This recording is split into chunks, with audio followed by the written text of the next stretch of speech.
É hora de mais uma vez mergulhar fundo nas descobertas mais surpreendentes e notáveis do mundo. Não estamos falando apenas de descobertas que chamaram a atenção dos estudiosos, estamos falando de descobertas bizarras que até os mais experientes e conhecedores lutam para explicar.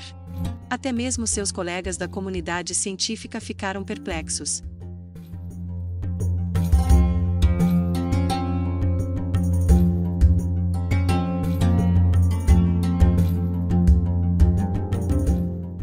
Há algo na mente humana que adora lendas estranhas e misteriosas, especialmente aqueles que envolvem monstros, gigantes e outras coisas que acontecem à noite. Ao longo da história, tem havido muitos contos de criaturas estranhas e assustadoras à espreita em lugares isolados ao redor do mundo. Mas e se tudo fosse verdade? Existem inúmeras histórias de monstros da mitologia, contos de fadas e folclore local de quase todas as culturas da Terra. Em quase todos os casos, esses seres são versões exageradas de um humano, maiores que a vida com habilidades ou atributos não naturais que os diferenciam de homens ou mulheres típicos. Ou então pensamos, e se esses mitos não fossem apenas histórias, mas relatos reais de encontros reais com seres estranhos? Houve inúmeros relatos ao longo dos anos de humanos gigantes vagando por regiões remotas do mundo, alguns até afirmam ter visto um com seus próprios olhos. A década de 1980 foi um período em que o mundo foi tomado pelo medo de uma guerra nuclear. A eclosão da guerra Irã-Iraque e a ocupação soviética do Afeganistão aumentaram a sensação de que o Armagedon poderia estar ao virar da esquina. Naquela época, havia um gigante estranho que diziam ter vivido em uma região remota de Kandahar. Stephen Quayle contou esta história na popular estação de rádio paranormal americana Coast to Coast em 2002. Por mais de 30 anos, ele tem investigado civilizações antigas, gigantes, OVNIs e guerra biológica. De acordo com Quayle, o governo dos Estados Unidos classificou todo o incidente e o manteve escondido do público por um longo tempo. Então tudo começou quando um destacamento de soldados americanos não retornou de uma missão um dia durante a operação militar dos Estados Unidos no Afeganistão. Eles tentaram contatá-los via rádio, mas ninguém respondeu. Em resposta, uma força-tarefa de operações especiais foi enviada ao deserto com a tarefa de encontrar e recuperar a unidade desaparecida. Supunha-se que o destacamento poderia cair em um cerco, e os soldados foram mortos ou capturados pelo inimigo. Chegando na área onde o destacamento desaparecido havia saído, os soldados começaram a inspecionar a área e logo se depararam com a entrada de uma grande caverna. Algumas coisas estavam na entrada da caverna, que, após uma inspeção mais detalhada, revelou ser as armas e equipamentos do destacamento desaparecido.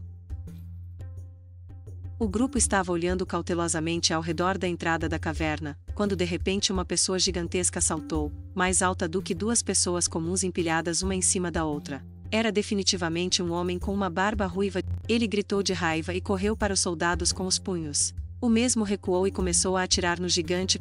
Mesmo com um poder de fogo tão grande, todo o esquadrão levou 30 segundos de bombardeio contínuo para finalmente derrubá-lo no chão. Depois que o gigante foi morto, a equipe vasculhou o interior da caverna e encontrou os corpos dos homens do esquadrão desaparecido, roídos até o osso, bem como ossos humanos mais velhos. Os soldados chegaram à conclusão de que esse gigante devorador de homens vivia nesta caverna há muito tempo, devorando as pessoas que passavam. Quanto ao corpo do gigante, pesava pelo menos 500 quilos e foi então transportado de avião para a base militar local e depois enviado para uma aeronave maior, e ninguém mais o viu ou ouviu falar dele. Quando os soldados retornaram aos Estados Unidos, eles foram forçados a assinar acordos de confidencialidade e todo o incidente foi listado como confidencial.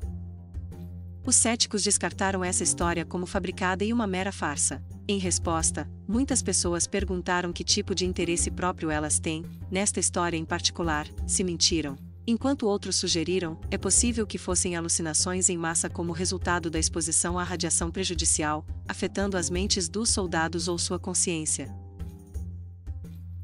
Em muitas crenças e mitos religiosos ao redor do mundo, a referência a lendas e contos de grandes animais, que muitas vezes são chamados de gigantes, parece ser um conceito e tema recorrente.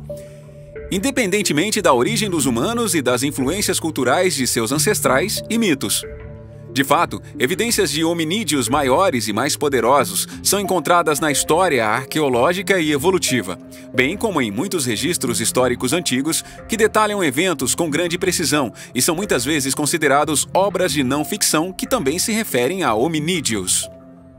É interessante perceber, então, que não só há uma fartura de citações a animais gigantes, mas também parece haver evidências físicas e vestígios de grandes estruturas megalíticas criadas por supostos gigantes e civilizações antigas, muito antes da criação do que sabemos. O que seria de esperar, eles normalmente estavam disponíveis para serem criados pelos primeiros humanos e suas tecnologias limitadas. Em 1520, Fernão de Magalhães tirou uma folga de seu itinerário marítimo mundial e aportou na Patagônia, onde conheceu o gigante. O homem conseguiu levar o gigante para uma pequena ilhota na costa onde o grande capitão esperava. A cena foi descrita por um erudito, Antônio Pigafetta, que manteve o diário de viagem que mais tarde se tornou a Jornada de Magalhães, a primeira jornada ao cosmo. Quando ele estava na nossa frente, ele começou a se maravilhar e recear, e ergueu um polegar, acreditando que viemos do céu. Ele era tão alto que o mais alto de nós era apenas até a cintura, e ele tinha uma voz profunda e ressonante. A Patagônia já foi um lugar habitado por gigantes que ofuscaram todos os europeus. Ok, talvez este não seja um teste perfeito. No entanto, o povo de Teruelche, que Magalhães conheceu, pode ser muito grande. Consequentemente, há alguma base real para esse mito. Nesta pequena ilhota, Magalhães rogou a seus homens, então cometeu o erro de mostrar um espelho. Pigafetta escreveu: assim que o gigante se viu, ele ficou chocado, ele pulou para trás. Mas, à medida que as coisas se acalmaram, os exploradores contataram o resto da tribo, os caçaram e até construíram uma casa onde permaneceram na costa para armazenar seus suprimentos. Depois de várias semanas com a tribo, Magalhães traçou um plano. Ele deveria sequestrar 2 deles e trazê-los de volta à Valência para testar esses gigantes que havia descoberto. Mas teve que ser planejado habilmente, caso contrário, os gigantes teriam colocado nossos homens em apuros. E no curso da evolução, os ambientes podem exercer a mesma pressão sobre as pessoas. Consequentemente, os nativos da geleira da Patagônia, teoricamente, teriam crescido mais do que os povos indígenas da Europa. Em uma tentativa fraca de explicar algo sem realmente investigar o assunto, os céticos afirmam que o gigantismo é provavelmente a causa de muitos dos relatos dos gigantes na América. No entanto, eles nunca apresentaram evidências para tal afirmação. O gigantismo é tão raro que não há estatísticas sobre a incidência desse distúrbio hormonal. Menos de 100 casos de violência foram registrados na história dos Estados Unidos. Na verdade, a grande maioria das pessoas altas hoje, até ou perto de 2 metros, não tem um distúrbio gigantesco.